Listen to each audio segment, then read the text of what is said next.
Câmara debate com o tema Eleições 2016. É o tema de hoje aqui, no sentido de orientar a população sobre como proceder para ajudar a Justiça Eleitoral no pleito eleitoral e também evitar que possíveis candidatos possam cometer erros, apesar de que houve muitas mudanças em relação à lei eleitoral para este pleito de 2016, e a gente está aqui justamente para esclarecer alguns pontos e levar informação, conhecimento e principalmente conscientização para você que vai ser candidato. E para falar sobre o assunto aqui, ninguém melhor do que os convidados, e eu agradeço muito a presença mesmo aqui do doutor Joemilson Donizete Lopes, que é juiz-diretor do Foro Eleitoral de Uberlândia. Uma honra para tê-lo conosco aqui para discutir esse tema, doutor. Muito obrigado, viu? Eu que agradeço a oportunidade. Bom, aqui também a procuradora jurídica da Câmara Municipal de Uberlândia, a doutora Alice Ribeiro Souza, que vai ter um ano meio corrido aí, meio trabalhoso nesse pleito eleitoral, mas que aqui a gente pode obter bastante informação, né, doutora? Obrigado pela presença. Nós é que agradecemos a oportunidade de poder participar. Bom, e também aqui o doutor Gabriel Massotti Pereira, que é advogado especialista em direito eleitoral e coautor da obra Ficha Limpa, da editora Del Rey. Então tem bastante bagagem para trazer para a gente aqui, bastante informação, e a gente agradece muito a presença do senhor. Agradecer o convite, Fernando, agradecer a oportunidade de estar prestando esses esclarecimentos para toda a sociedade, para que possa ter realmente umas eleições que transcorram dentro da mais absoluta legalidade. Muito obrigado. Bom, e como o programa sempre tem algum representante do Poder Legislativo, aqui o primeiro vice-presidente da Casa, o vereador Isaac Cruz, a quem a gente agradece novamente a presença, sempre aqui conosco, contribuindo. Muito obrigado, pastor. Olha, eu que agradeço e estar aqui ao lado dessas autoridades aqui, doutor Jamil, doutora Alice, doutor Gabriel. Acho que no ano que estamos aí, próximos aí das eleições, eu acho que nada melhor até para o público, né, para ter um esclarecimento melhor e para que a gente possa, como foi dito aqui, umas eleições aí bastante... Tem um desempenho assim, sem tantos problemas. Então a gente está aqui mais para aprender, e eu agradeço pelo convite. Bom, então aqui todos os convidados apresentados, eu queria começar pelo Dr. Joemilson, ele mesmo que é a primeira pessoa que tem que estar a par de tudo que muda numa lei eleitoral e pode pontuar. Acredito que tem muitas mudanças, mas algumas podem ser mais importantes do que as outras, para a gente poder pontuar e esclarecer, e dizer que todos os convidados podem ficar à vontade para intervir, não precisa esperar eu passar a palavra, enfim, podem ficar à vontade. Doutor, a primeira mudança é o tempo de duração da campanha, né, de 90 dias para 45. Os critérios para essas mudanças, eles são de que maneira que eles são escolhidos, assim, para que haja uma determinada mudança? O próprio Superior Tribunal decide ou a população é ouvida? Enfim, como que se cria o critério para as mudanças? Na verdade, não só a chamada mini-reforma eleitoral, mas como qualquer ato legislativo, como qualquer lei, ela, em princípio, ela toma por base o clamor social, a vontade do povo em proceder a alguma mudança ou em proceder à normatização de algum fato, de algum evento social. Nesse caso das eleições, a gente observa que houveram muitas manifestações populares no sentido de cobrar uma mudança no processo eleitoral. Mas o que nós tivemos, na verdade, foi a chamada mini-reforma eleitoral, né, que está representada pela Lei 13.165, que foi publicada no dia 29 de setembro de 2015. E essa lei, ela trouxe, eu diria que ela não avançou tanto quanto poderia avançar, mas já foi algo importante na medida em que disposições legais do Código Eleitoral foram alteradas, disposições legais da Lei Geral das Eleições também e disposições legais da Lei dos Partidos Políticos. né? Então foram três legislações importantíssimas e bases para o processo eleitoral que tiveram alterações, algumas mais, outras menos. Mas, na verdade, nós tivemos algumas até significativas. Eu penso que, é uma avaliação minha, que essa mini-reforma ela não avançou tanto quanto poderia, mas tiveram uma preocupação maior no propósito de reduzir o custo das campanhas eleitorais, né? E com esse foco de redução dos gastos com a campanha eleitoral, ocorreu essa redução em metade do tempo que era previsto para a propaganda eleitoral. Inclusive, até o tempo de... Era de 90 dias, passou para 45. O tempo de programa de televisão também, né? Isso, teve uma alteração substancial também em relação ao período do horário eleitoral gratuito, que eu acho que será um dos temas que serão explorados aqui, inclusive não terá mais no horário em bloco, não terá mais a propaganda dos vereadores. Então, aquele horário nobre na TV, em que segunda, quarta e sábado era propaganda do prefeito, e terça e quinta e sábado, aliás, segunda, quarta e sexta do prefeito, agora é só da propaganda majoritária do prefeito, sendo que a propaganda dos vereadores será destrinchada durante toda a programação, que são chamadas as inserções ou pílulas. Então, essa mudança também será vista com enxugamento. Serão 10 minutos diários, do meio-dia e meio ao meio-dia e 40 e das 8h30 às 8h40 da noite, com essa mudança substancial. E inserções de 30 a 60 segundos. Isso, ao longo de toda a programação. Então, não tem aquele programa em que os vereadores falam rápidos ali, um atrás do outro, e todo mundo fala basicamente a mesma coisa, e acaba que fica sendo muita informação para o eleitor, né? Para conhecer. O senhor acredita que dessa forma pode ter mais conteúdo a programação eleitoral? Não tenho a menor dúvida de que esse melhor aproveitamento do espaço na própria TV, que é um horário caro, é um horário nobre na TV que é utilizado, com essa divisão, vai inclusive sugestionar o eleitor a ficar em frente à TV e poder participar efetivamente desse processo eleitoral. Na medida em que essas propagandas cumulativas, por exemplo, de vereadores, elas não conseguem instigar a população a efetivamente querer assistir. Quando ela é limitada apenas à propaganda majoritária. E para o vereador é muito mais interessante ele ser exposto durante a programação, porque o eleitor já está ali fidelizado, está assistindo a programação normal e vai ter a oportunidade de acompanhar a proposta dos vereadores individualmente. O que a gente se percebia na conversa com as pessoas é que às vezes tinha o eleitor que parava somente para assistir a propaganda majoritária e não a proporcional, né? Ou seja, no caso de eleição como agora, assistia apenas o tempo de propaganda do prefeito, mas não assistia dos vereadores, tá? Então, causava sim um certo prejuízo, né, para a divulgação do candidato e das possibilidades desse candidato. No meio, entre os vereadores ali, de que maneira que o pessoal acolheu essas mudanças, pastor? O senhor tem percebido alguma mudança ali? Os políticos estão satisfeitos com essas mudanças? Acreditam em vantagem, desvantagem? Olha, eu particularmente eu acho viável, até porque o eleitor, ele em si, eu acho que quanto menos hoje você falar, melhor, né? Porque a pessoa fala, ela acaba se excedendo no que ela fala e daqui a pouco o eleitor não tem retorno nenhum. Então, eu acho que é de suma importância essas mudanças. Agora, a gente tem percebido que tem alguns vereadores, aqueles que gostam de falar muito, e não ficaram muito satisfeitos. Mas eu, particularmente, eu acho interessante.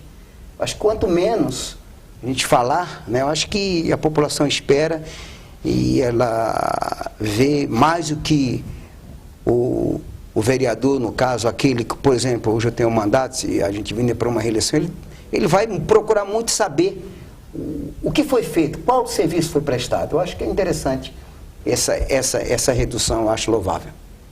Bom, doutora Alice, em relação ao trabalho da Procuradoria da Câmara, muda muita coisa? Tem que atualizar, né? Buscar as informações novas, enfim. nós ficamos assim, sempre muito atentos no período eleitoral, principalmente quando são assim, hipóteses de eleições municipais, porque, inclusive por causa do nosso veículo, né, que é a nossa televisão, porque nós fazemos a gravação das sessões, as sessões são transmitidas ao vivo, então, desde o início desse ano, eu já estive em contato com os membros da mesa diretora, conversando, já conversei também com o pessoal, principalmente da parte de gravação, de televisão, fazendo já algumas orientações preventivas, porque nós já tivemos, no passado, alguns problemas até sérios com o uso da televisão. Houve uma campanha que a nossa televisão, inclusive, ela foi retirada do ar por ordem do juiz eleitoral, ao argumento de que os vereadores estavam utilizando o nosso veículo para fazer propaganda para eles, né? Então, a nossa maior preocupação no interior da Câmara é exatamente o uso da televisão e, em segundo lugar, o uso da internet. Porque com as mudanças que foram acontecendo acerca da propaganda eleitoral, hoje em dia, sem nenhuma dúvida, a internet é um dos veículos mais poderosos que tem para fazer propaganda. Porque no tocante à propaganda pela televisão, a propaganda oficial, né, a propaganda obrigatória, os vereadores eles não têm tanto tempo de exposição mesmo. Então, a nossa maior preocupação seria com a nossa televisão, que é uma propaganda até, vamos dizer, obstada, né? E no tocante à internet, como nós temos serviços de informática que funcionam muito bem, e a gente tem uma quantidade muito grande de funcionários e de vereadores, a gente se preocupa muito com essa utilização. Inclusive porque para essas eleições nós temos novidades também no uso da internet, né? Então, a nossa maior preocupação é as transmissões da televisão e principalmente as ao vivo. E a questão do uso dos nossos meios de comunicação por internet. Bom, o uso da internet, o grande problema, doutor, deve ser principalmente o uso indevido, né, de ofensas e contratação de gente para poder ofender os adversários, aí não é mais permitido, né? Apesar de que nunca foi uma boa prática, né? E nunca foi permitido. Mas existe uma legislação específica em cima disso agora para candidato que utilizar do meio internet para ofender os adversários. Na verdade, a calúnia ou a difamação ou a injúria sempre foram definidos como crimes no Código Penal. Eu sempre considerei que não é diferente no processo eleitoral. A partir do momento que a manifestação de um eleitor ou de um candidato em relação ao adversário venha a ofender a pessoa ou o candidato, ou fazer uma propaganda de certo modo desleal a ele, maculando a imagem da pessoa, isso tem consequências, né? E consequências como o direito de resposta, que está previsto na legislação e deve ser exercido a qualquer momento pelo candidato ofendido, enquanto estiver aquela manifestação injuriosa ou caluniosa estiver sendo divulgada em redes sociais, por exemplo, ou até em 72 horas após ter sido retirada a propaganda. Eu considero até que esse foi uma normatização que veio agora para poder, de certo modo, alertar os candidatos. Fiquem atentos e exerçam o seu direito, principalmente o direito de resposta, no tempo hábil. Porque se passar as 72 horas, já tiver sido retirado da rede social e não houver reclamação, nós vamos considerar como precluso o prazo para poder fazer esse pedido de direito de resposta. Tem complementação ao que o doutor Joemilson aqui nos narrou. A legislação traz de forma específica a vedação de ofensa à honra e também de trazer informações sabidamente inverídicas. Que é naquele momento que você traz um fato que é sabidamente inverídico para prejudicar outro candidato. Então, ao fazer isso, a legislação ela limita também o anonimato durante as eleições. Então, para o pessoal da internet é muito importante esse recado. Você pode, inclusive, fazer críticas em relação aos administradores, isso faz parte da própria democracia. Mas, para isso, você não pode se encobertar sobre o manto do anonimato, não pode ofender a honra dessa pessoa e não pode trazer informação sabidamente verídica. Um último destaque que é importante é que o direito de resposta, caso concedido, ele fica exposto na página da pessoa que ofendeu pelo dobro do período em que ficou a ofensa. Certo. Então, se a ofensa ficou por 3 dias, comprovadamente por 3 dias, você imagina o constrangimento que essa pessoa que ofendeu vai ter de, na página pessoal dela, ter um direito de resposta exposto por 6 dias para que todas as pessoas possam acompanhar. Então, o alerta é: critiquem, façam o processo eleitoral de forma natural, mas com essas balizas. Não se esconda sob anonimato, não ofenda e não traga uma informação que é sabidamente verídica. Com isso, quase tudo passa a ser permitido dentro da internet. Eu gostaria até de acrescentar o seguinte: os usuários das redes sociais muitas vezes pensam que estão escondidos atrás de uma máquina e que não serão descobertos ou encontrados. Isso não existe. Isso não existe. Qualquer pessoa que usar através de uma lan house ou através de qualquer dispositivo que se ache que acha que está escondido, que não vai ser encontrado, ele que fique em alerta, porque ele vai ser encontrado sim e vai ser punido pelo ato praticado. E com isso que foi dito, fica agora até mais clara a preocupação que eu manifestei anteriormente no tocante ao uso das redes sociais. Porque, veja, em se tratando de candidatos à reeleição, nós temos, né, um grupo grande de servidores públicos que fazem uso regular de internet e o servidor público, ele não pode participar de nenhuma atividade de campanha em horário de trabalho, por exemplo. E muitas vezes a pessoa, às vezes ela até está ali no ambiente de trabalho dela, e todo mundo hoje em dia trabalha com computadores e com acesso à internet, né? E a coisa mais, assim, fácil de acontecer seria a pessoa, por um momento que ela se descuidasse ali da tarefa dela, ó, vou dar uma entradinha aqui e já vou lançar um comentário, já vou fazer, né, uma propaganda, já vou fazer aqui a manifestação, e isso pode criar muito problema em se tratando dos servidores públicos. No horário de trabalho dele. Sim, horário de trabalho e o uso dos nossos equipamentos também, né? Então, nas eleições passadas, a gente já se preocupava sobremaneira com esse aspecto da internet, e agora mais ainda, né? Porque nós sabemos que é muito difícil você controlar todos os servidores, todas as pessoas que estão transitando ali pelo prédio. Na eleição passada, inclusive, nós chegamos a vedar o acesso dentro com o uso da nossa rede, dos computadores, do intranet nosso, com qualquer sistema público. Nós cortamos YouTube, Facebook, comunicação via e-mail, nós cortamos praticamente tudo. Nós deixamos assim, o prédio da Câmara praticamente isolado, com essa preocupação de controlar o uso das redes. E agora mais ainda, porque,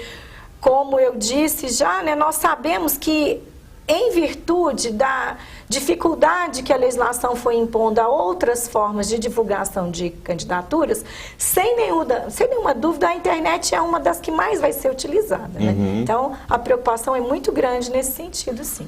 Existe alguma regra, vamos dizer assim, eu não digo uma lei, mas que a pessoa que se sentiu ofendida por receber um WhatsApp, por exemplo, aquela propaganda viral, né, que fica distribuindo, pega um número e distribui e sai distribuindo propaganda, e fala, eu não gostei de receber isso no meu telefone.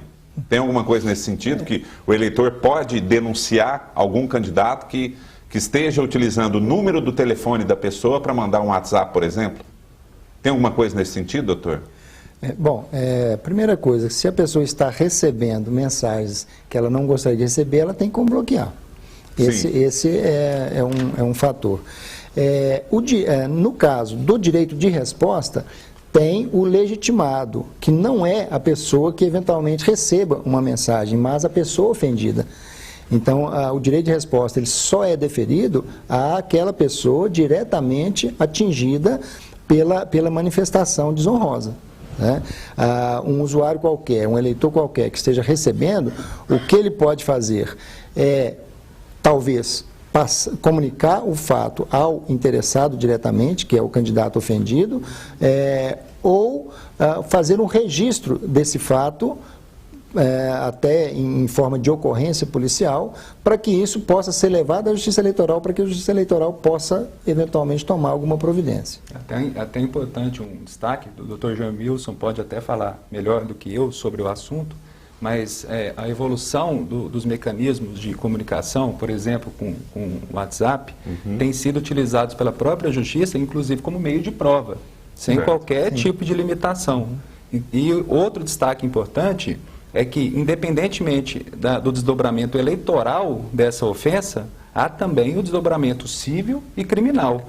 Então, essa mesma pessoa pode ser penalizada eleitoralmente, inclusive com arbitramento de multas, pode ainda responder por uma ação indenizatória na esfera civil e, além de tudo, na esfera criminal, pela injúria, calúnia e difamação que tenha feito. Então, como o doutor disse, as pessoas não conseguem mais se encobertar atrás de uma máquina para fazer isso. Existem meios para identificação de IP. A própria Justiça Eleitoral de Uberlândia, recentemente, já deferiu liminares para identificação de alguns anônimos que teriam cometido algumas calúnias. Então, é muito importante saber de que quem realmente incidir nessa prática será penalizado pela Justiça Eleitoral e ainda corre o risco de ter o desdobramento criminal dessa ofensa. A tecnologia está tão avançada que todos nós sabemos que existe o submundo da internet, onde pessoas navegam como se fosse num meio criminoso, ou num mundo criminoso, ou num submundo. Né? Mas mesmo esses que navegam nesse submundo da internet, eles estão sendo encontrados e estão sendo punidos. Isso está na mídia todos os dias. Bom, isso aí serve de alerta, então, para os candidatos aí que queiram utilizar a rede social de maneira indevida. Falando-se de televisão, a doutora Alice citou muito bem a questão da TV Câmara, e até é importante esse momento aqui para a gente ter uma orientação, eu como editor e produtor e apresentador de um programa como esse, né, num período eleitoral, e fora a questão do ao vivo, que a TV Câmara transmite ao vivo as sessões. Orientações para os nossos vereadores atuais durante o pleito, de como se portar na TV e de que maneira que eles podem participar dos programas da TV. Seria, no caso, não fazendo campanha, mas utilizando do seu papel como parlamentar. Sim, sim. Né? Em primeiro lugar, todos nós temos que ter em mente a questão do calendário eleitoral. Os prazos foram todos encurtados, o TSE, como em todas as eleições, ele baixa uma resolução apontando o calendário eleitoral, e nesse ano nós temos algumas datas importantes. Em relação à propaganda eleitoral propriamente dita, tem dois momentos que são cruciais, né? Que é a partir de quando é permitida a propaganda eleitoral, e o que significa o antes e o depois. Né? O ponto de partida são as convenções partidárias para a escolha dos candidatos, porque até a escolha todos são pré-candidatos, né? Aqueles que desejam ser candidatos são pré-candidatos e vão disputar uma convenção eleitoral para definir quem sai e quem não sai candidato. Houve uma alteração substancial quanto a isso. O prazo atual é do dia 20 de julho a 5 de agosto, né? E o registro da candidatura daqueles que foram aprovados na convenção deve ser feito até às 19 horas do dia 15 de agosto. Tá? Aí é que está o marco. Somente a partir do registro da candidatura é que o candidato está apto a fazer a propaganda eleitoral. E, portanto, somente a partir do dia 16 de agosto, até a antevéspera da eleição. Ou até a véspera da eleição. Mas propaganda só naquele horário específico do programa eleitoral gratuito da TV? Não. Propaganda em geral. Em todos os meios. Propaganda em geral que é permitida. Ele não pode se lançar como candidato antes do marco, que é o 15 de agosto, que é onde ser definido o candidato. Então, é aí real. Que eu queria dizer. Até o momento da escolha pela convenção partidária, ele é pré-candidato. Tanto os candidatos a prefeito como os candidatos a vereador. Todos são pré-candidatos. E na condição de pré-candidatos, eles podem sim participar de entrevistas, podem sim participar de grupos de discussões, tá certo? E inclusive dizer, eu sou pré-candidato. Tá? O que não pode, e que a lei é taxativa em relação a isso, é fazer o pedido explícito de voto. Isso não pode, Sim. né? Porque ele pode, inclusive, fazer um debate com outro pré-candidato. Por exemplo, existem 3 pré-candidatos no partido A ao cargo de prefeito, né? Esses 3 pré-candidatos, eles podem, inclusive, fazer um debate entre eles e com o propósito dos filiados àquele partido, né, se convencerem de que o melhor é o João, a Maria ou o Pedro, certo. ou o A, o B ou o C, né? E isso não significa uma propaganda antecipada, não significa pedido de voto. O que não pode, repito, é fazer o pedido explícito de voto. Isso não pode. Mas participação, discussão e opinião, pode sim. Ele pode, inclusive, fazer a defesa ou fazer uma demonstração do seu programa político. Não existe vedação quanto a isso. No caso dos parlamentares, o que já são parlamentares, os vereadores que já estão atuando como vereadores, eles podem expor, por exemplo, os atos e discutir as pautas legislativas.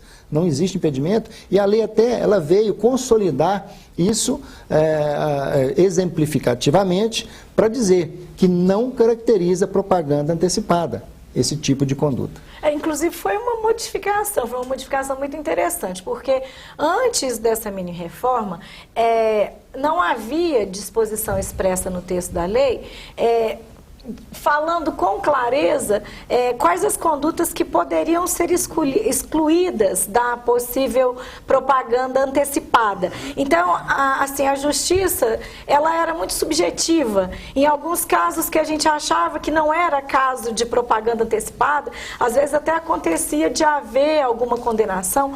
Com a mudança de agora, a resolução, inclusive, indica casos, né, falando expressamente para nos dar mais segurança. Eu, inclusive, acho que essa mudança de poder, assim, haver uma discussão nesse período em que eu não tenho candidatos, eu só tenho pré-candidatos, com mais tranquilidade, sem caracterizar a propaganda extemporânea, porque a propaganda extemporânea, quando ela chega a ser caracterizada, ela é punida. Então, eu penso que essa flexibilização foi até um meio que o legislador encontrou para compensar o encurtamento do período de campanha propriamente dita. Porque como o período de campanha propriamente dita encurtou demais, se nós continuássemos com aquele engessamento tão grande de você não poder nem praticamente falar nada sobre eleições antes do período de campanha, acabaria que as pessoas que são candidatas pela primeira vez, por exemplo, elas ficariam muito prejudicadas, porque o tempo de campanha propriamente dita é muito curto agora, né? A consequência é um pouco diferente. A propaganda extemporânea, aquela feita antes da autorização legal, que é o dia 16 de agosto, ela tem uma punição até maior do que a posterior, que é considerada propaganda período ilegal ou irregular. É de 5 mil a 25 mil a multa pela extemporânea, e se a propaganda, o valor da propaganda, o valor pecuniário da propaganda for maior que isso, a multa é equivalente ao valor dela. Ou seja, se tiver gastado 100 mil para fazer uma propaganda, a multa pode ser o equivalente ao valor dela de 100 mil. Bom, e no período posterior, é um pouco menor o valor estipulado pela lei. Tá, eu teno que chamar um intervalo. O senhor quer complementar alguma coisa para a gente encerrar esse assunto específico, para no segundo bloco a gente entrar em outras questões? Eu acho só importante destacar que esse pré-candidato, ele pode ir à rádio, ele pode ir à TV, ele pode conceder uma entrevista para um jornal, mas que a Justiça Eleitoral sempre estará atenta aos abusos, principalmente em relação à TV e à rádio, que são fruto de concessão. Então, nessa medida, não pode uma TV simplesmente dar um tratamento privilegiado a determinado candidato em detrimento de outros. Até uma limitação que não é tão extensiva aos jornais, que têm total autonomia editorial. Mas, por envolver em concessão, a Justiça Eleitoral poderá, eventualmente, combater os eventuais abusos. Mas a regra é a da liberdade de poder expor todas as plataformas políticas e os programas de governo que serão desempenhados após as eleições. Bom, eu vou chamar um intervalo aqui. Você que está em casa, acompanha o Câmara Debate falando sobre eleições 2016, aqui orientações gerais da Justiça Eleitoral, de advogado especialista em direito eleitoral e representantes aqui do Poder Legislativo de Uberlândia, um vereador e também a procuradora da Câmara, Alice, doutora Alice. Então, não saia daí, o Câmara Debate só vai para um rápido intervalo e volta já já.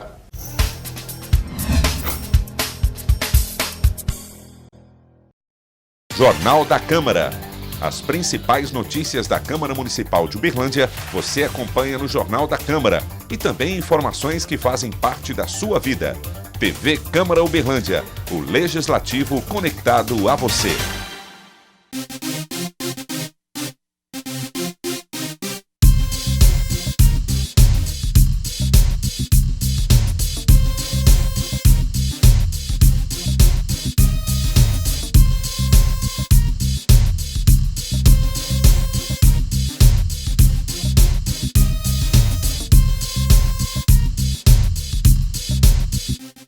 Você sabia que o ovo do mosquito da dengue pode resistir até 1 ano sem água?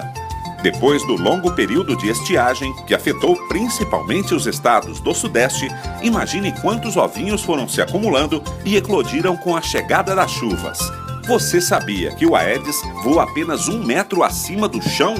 Ou seja, não adianta esticar o braço e acionar o repelente lá no alto. O mosquito voa, no máximo, na altura das pernas. E você sabia que o maior período de atividade do mosquito da dengue é durante o dia? Não adianta fechar as janelas apenas quando o sol se põe. O ideal é usar telas de proteção sempre. Essas são apenas algumas curiosidades sobre o mosquito da dengue. Como eliminá-lo, você já sabe, mas é sempre bom relembrar. Não deixe água parada, principalmente em pneus e vasos de plantas. TV Câmara Uberlândia.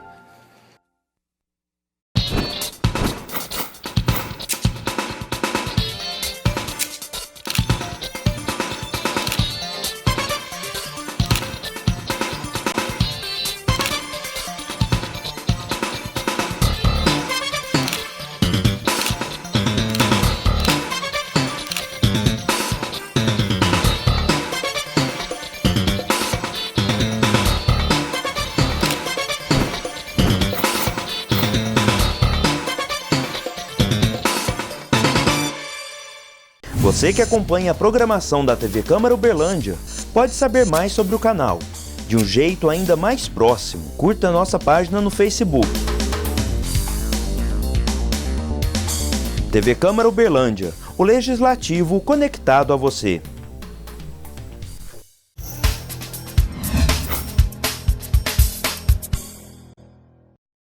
Estamos de volta pela TV Câmara Uberlândia com o Câmara Debate falando sobre eleições 2016 e as principais mudanças nas regras, a nova lei ou a mini-reforma eleitoral para esse pleito de 2016 e que passa a valer, logicamente, aí para os demais. Aqui conosco o doutor Joemilson Donizete Lopes, juiz-diretor do Foro Eleitoral de Uberlândia, a doutora Alice Ribeiro Souza, procuradora jurídica da Câmara, o doutor Gabriel Massotti Pereira, que é advogado especialista em direito eleitoral, inclusive coautor do livro Ficha Limpa, da editora Del Rey, e o vereador Isaac Cruz, que é o primeiro vice-presidente da Casa. Bom, acho... desculpa. Segundo vice-presidente da Casa, desculpa, Isaac.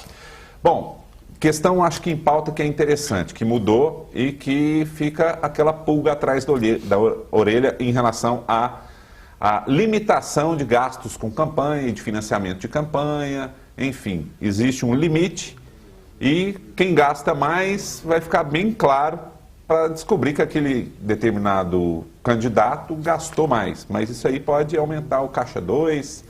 Enfim, uma situação que é vantajosa para quem e desvantajosa para quem. Pode começar quem quiser falar sobre isso aí. Bom, eu diria que o empresariado aplaudiu a reforma nesse aspecto do financiamento de campanha, porque passou a ser proibido o financiamento empresarial. Eu penso que o que acontecia nas eleições anteriores em relação a esse financiamento pelas empresas é que às vezes o empresário ele se via compelido a contribuir com quase todos os candidatos para não ficar mal com nenhum deles e para depois não sofrer nenhum tipo de retaliação. Então eu diria que o empresariado saiu feliz com essa mini reforma, porque não vai ter que financiar a campanha de ninguém. Ele já tem um bom argumento para não financiar. Né? E talvez aí tenha vindo uma possível armadilha para as pessoas que pretenderem fazer alguma doação como pessoa física, né?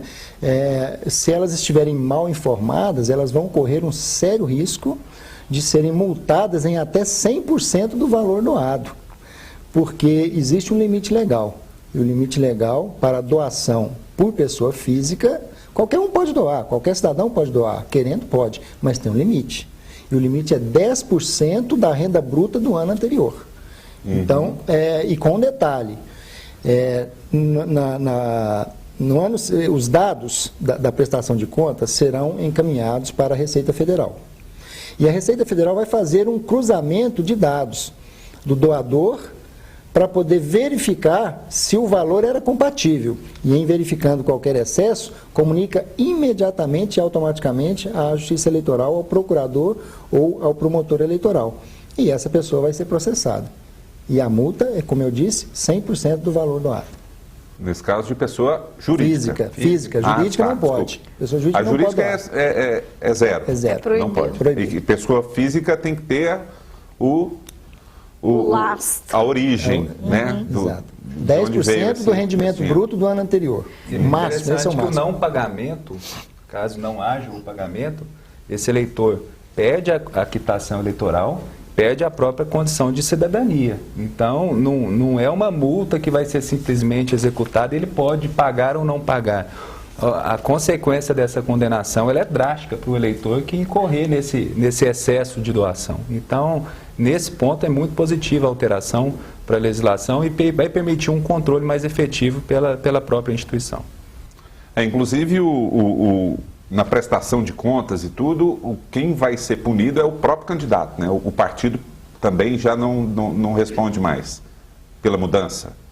Pela nova mudança, o partido político, se não, na prestação de contas lá, depois da eleição, se o candidato, se não bater as prestações, a prestação de contas, enfim, os gastos de campanha, só o partido político dele já não é punido em relação à atitude dele. Né? A mini-reforma eleitoral ela veio esclarecer esse ponto, que era bastante controvertido na jurisprudência.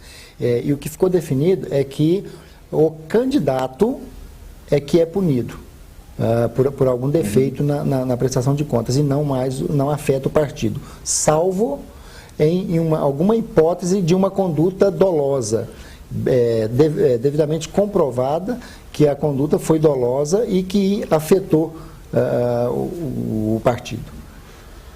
Bom, outra coisa que incomoda muito, e acho que incomoda diretamente a todos nós, né, e todos os cidadãos que andam pelas ruas da cidade, é a questão do cavalete, né, e daquela propaganda de rua, enfim. O que mudou nesse sentido? Boa notícia. E é boa notícia para todos. Boa notícia para todos nós. Está proibido o cavalete, está proibido o uso do boneco. Aqueles bonecos de Olinda, aquilo já não pode mais. Está terminantemente proibido. Então, a Avenida Rondon Pacheco, limpa aí, Avenida Rondon Pacheco vai estar tranquila, limpa, sem aqueles cavaletes atrapalhando a visão e às vezes com a ventania sendo jogados para o meio da pista. O que a legislação veio a ressalvar é a possibilidade de colocação das mesas para distribuição de material de campanha, os santinhos, os adesivos e tudo mais, e também a utilização de bandeiras. As bandeiras continuam sendo permitidas. Agora, a questão do cavalete realmente era algo que incomodava toda a população e chegava ao extremo de pessoas próximas que a gente consulta, a pessoa pega até antipatia do candidato pela exposição, por estar sujando a cidade. Então vai ter um efeito pedagógico, um efeito prático muito legal para a cidade de Uberlândia. Eu acho que foi até uma atitude louvável também, porque a gente tem conhecimento de que causou até próprio acidentes, porque tirava a visão das pessoas. E agora, em relação eu gostaria até de ouvir também, em relação às propagandas, por exemplo, de carro de som. Mudou também, eu acho que... Tá permitido. É interessante. Aí esse está permitido. Só uma ressalva em Mudança. relação, só uma ressalva em relação a essa propaganda permitida, da colocação de mesa para distribuição de material de campanha e das bandeiras. A ressalva que se faz é que necessariamente tem que ser móvel e não pode atrapalhar o fluxo de pessoas e de veículos. E essa vale a partir de agora para todas as eleições, né? Não é só nesse pleito de Não, 2016, não. essa está Então, proibida. daqui 2 anos a gente não vai ter cavaletes também. Não. As Bom, é mesmas o que se espera, né? Não, pode Porque- haver alguma mudança daqui até lá. Legal, Né? Claro. Porque a lei, principalmente a eleitoral, ela é muito casuística, ela muda ao sabor das eleições, né? E então, a cada eleição, leis novas. Então a gente não pode nunca dizer que na próxima eleição vai haver, as regras serão as mesmas de hoje. Certo. Aí vem Mas uma- a gente não espera aí que vem- haja um retrocesso. Aí vem uma preocupação também, porque já com as placas. Porque essa coisa do carro de som também, ela perturba a população. Você entra numa rua, tem 4, 5 carros de som cantando músicas diferentes. Agora imagine com essa retirada de placa, já pensou se cisma de colocar mais carros de som, como é que fica a situação? a lei- O dinheiro da placa A lei tem transferida uma para carro de limitação som. do decibéis do Isso. carro de som. A lei né? estabeleceu algumas diferenças. Ela nomina como carro de som até 10 mil watts, mini trio de 10 a 20 mil watts e trio elétrico acima de 20 a 30. Para todos os casos, o valor é de 80 decibéis, medidos a 7 metros de distância. É essa a dosimetria que vai ser aplicada pela Justiça Eleitoral. Lembrando que tem uma novidade muito grande, principalmente para as cidades do Norte e Nordeste, que qualificam como carro de som até mesmo os veículos movidos por tração animal, que muitas vezes eram utilizados para fugir da regra do carro de som. Então, os carros, o famoso Charrete. jegue de som, jumento de som, aqueles Ou bicicleta de som. bicicleta também, de né? som, também estão sujeitas a esse limite. E lembrando que não podem transitar a menos de 200 metros de hospitais, de escolas, de instituições públicas, enfim, para que não traga não atrapalhe Escolas. a própria tramitação da cidade como um todo. Então isso é muito importante. É uma poluição sonora tremenda, né? Exatamente. E isso para aqueles E até veículos... a limitação até as 22 horas. Isso, é das 6 da manhã às 22 ou das 8? Das 8. Das 8 às 22. Melhor ainda. Falando aí de carro de som, né, a gente lembra logo de veículo também. Outra mudança que teve é na questão da plotagem, né, da propaganda com os veículos, porque era um meio muitíssimo difundido, né, a utilização dos veículos para colocação, aquele envelopamento inteiro, né, ou aquelas colocações de lado a lado, assim, aquilo agora também ficou proibido, né? O tamanho daqueles adesivos agora não pode exceder, acho que quanto que é? 40 por 60? Né? 40%. Na verdade, o que está permitido agora Centímetro. é a colocação do que eles chamam de citru, que é na parte traseira do veículo. Isso. No vidro. E isso trás independe ali. do tamanho, ou seja, o vidro traseiro do veículo poderá ter a identificação e poderá ser colocado nas laterais dos veículos 2 adesivos que não ultrapassem a medida de 40 por 50 40, centímetros. Então isso já está definido para não ter discussão do que excedeu, o que não excedeu. A legislação inovou e já trouxe um parâmetro objetivo para ser observado pelos E é candidatos. bom lembrar Nas que houve residências também... não atingiu Então, é bom Na lembrar que houve uma residência também teve redução... mudança também. Houve uma redução também do tamanho da propaganda de muro. Tá? E com um detalhe, ela não pode ser pintada, não pode ser pintura. Não adianta contratar pintor porque não vai poder pintar muro. A propaganda ela tem que ser em papel ou adesivo, colada ou adesivo, e não pode passar de meio metro quadrado. Então reduziu Bom, bastante. assim, a gente passa essas informações aqui, às vezes a pessoa em casa não vai se candidatar, não vai trabalhar com político nenhum, mas é bom saber para poder Porque denunciar caso veja, E né? tem vários casos que o cidadão é procurado para emprestar o muro. Você me empresta o muro para fazer uma pintura aqui da minha propaganda e tal. Nós somos vizinhos, nós somos amigos, nós somos compadre, comadre e tal. Certo. Não pode, a pintura ela está proibida. O que pode é uma propaganda de papel colada ou adesivada que não exceda meio metro quadrado. E o eleitor, lembrando, não pode ser remunerado para fixação No muro. desse adesivo. Não pode. Não, de forma alguma. Não pode ser, o Dr. João Emilson explicou, não pode ser pintura. Realmente tem que ser esse adesivo ou em papel. E meio metro quadrado, esclarecendo para a população, seria, por exemplo, uma medida de 1 por meio 30 metro. por 30. Não, é de 1 por meio metro ou de 70 por 70 centímetros que dá essa medida. O que exceder realmente... E sem falar que agora também a legislação é muito clara que ela proíbe aquela justa posição. Sim. Porque era muito comum a pessoa pegava imóveis, né, lindeiros, às vezes até pertencentes às mesmas pessoas, e iam colocando a propaganda lado a lado. A legislação agora também proíbe isso. Ela fala que é meio metro quadrado sem justa posição. Então eu tenho que... Tem que haver uma folga, um espaçamento. Colocar várias propagandas de meio metro colado um ao lado da outra, elas não porque podem... o que importa é o visual completo. O visual total não pode exceder. Agora, essa punição, caso haja uma ação dessa, vai para o morador também? Tá. Ou Bom, para o candidato? Em primeiro Ou para lugar, os dois? e aproveitando a oportunidade, o que a gente gostaria de conclamar a todo cidadão é que, em deparando com uma possível irregularidade na propaganda, que faça a denúncia. E a denúncia ela pode ser feita diretamente no cartório eleitoral, ela pode ser feita diretamente ao promotor eleitoral, ou a forma talvez mais fácil, até pelo site do TRE. Porque é muito simples, o site é autoexplicativo, a pessoa entra lá, faz a reclamação e a reclamação vai ser apurada e com uma tremenda rapidez. A partir do momento que nós recebemos no cartório eleitoral a denúncia de propaganda irregular, já é determinado a um servidor que vá até o local para fazer o auto de constatação. E, em feita a constatação, as providências já são imediatamente tomadas.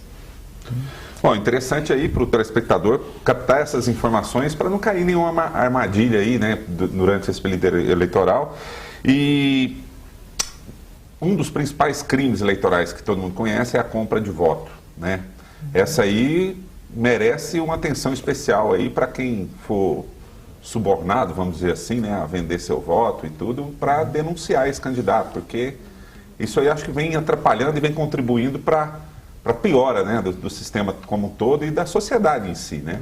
O crime, acho que é um dos piores crimes eleitorais. A compra de votos ela está prevista tanto no Código Eleitoral quanto no artigo 41A da Lei das Eleições, que pune com severidade o candidato que usa desse estratagema para obter esses votos, mas é muito importante destacar, principalmente para os eleitores, que aquele que recebe qualquer vantagem pelo seu voto também está cometendo um crime e também terá todo o aparato estatal movido contra ele. Então, é uma via de mão dupla. Os políticos, às vezes, conseguem corromper porque tem pessoas receptíveis a esse tipo de conduta. E essas pessoas, muitas vezes, não sabem que receber também configura crime. Então, é muito importante esse destaque. Certo. Eu queria agradecer muito a presença de vocês aqui. O tempo do programa ele é 1 hora de programa, né? Nós esticamos um pouquinho o primeiro bloco, esse segundo bloco é um pouco menor. Mas eu queria deixar aqui um pré-convite, né?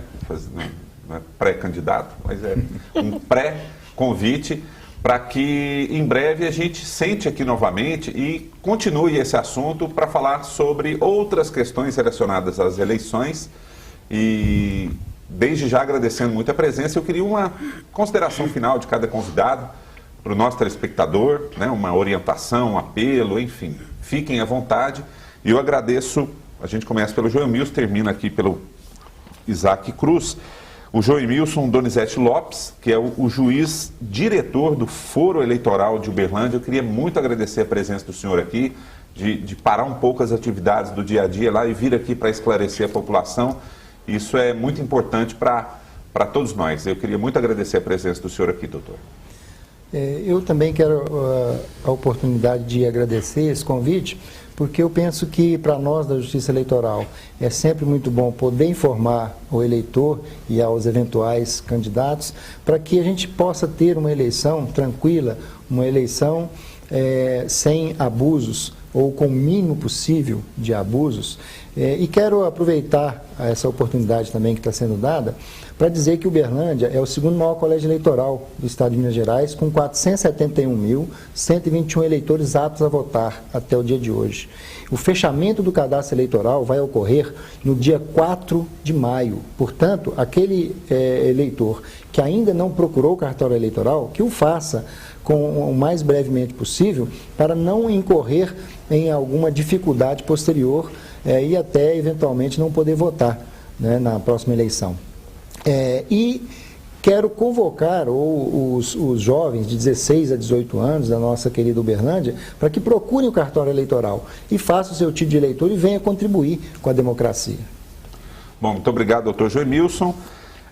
Aqui a doutora Alice Ribeiro Souza, que é procuradora jurídica da Câmara e no dia a dia tem todo esse cuidado, né, no trabalho com o que o Poder Legislativo faz, tanto dentro da casa quanto fora, através dos meios de comunicação, e aqui também absorvendo um pouco de informação e contribuindo com esse debate. Muito obrigado, doutora, mais uma vez. Eu que agradeço a oportunidade de poder participar e quero também parabenizar a equipe da TV Câmara por essa iniciativa, porque eu considero que esse programa e outros que poderão ser feitos para tratar desse tema é de extrema utilidade para poder informar, para poder conscientizar a nossa população, para que nós possamos ter realmente eleições em que as pessoas estejam exercendo a sua cidadania, estejam contribuindo para o bem da nossa querida cidade de Uberlândia. Muito obrigada.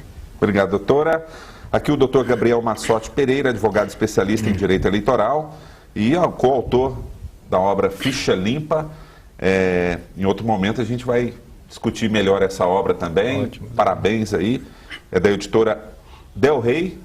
Aproveitar e fazer está à venda aí nas principais lojas. As principais livrarias, principalmente as livrarias jurídicas. Sim. Do ramo. Agradecer demais, Fernando, a oportunidade, o convite. A gente vem para falar, mas acaba realmente aprendendo com o doutor Joemilson, a doutora Alice, com o Isaac também, trazendo essa percepção política do todo que é uma eleição, que de fato é uma festa democrática, e quando a população e os candidatos estiverem imbuídos de fazer realmente essa festa, de trazer esse evento cívico para toda a nossa população, realmente a gente vai conseguir avançar muito. Saber respeitar a legislação, cumprir o papel democrático e que vençam os que realmente possam trazer benefícios para a nossa cidade. Muito obrigado. Bom, obrigado, doutor Gabriel.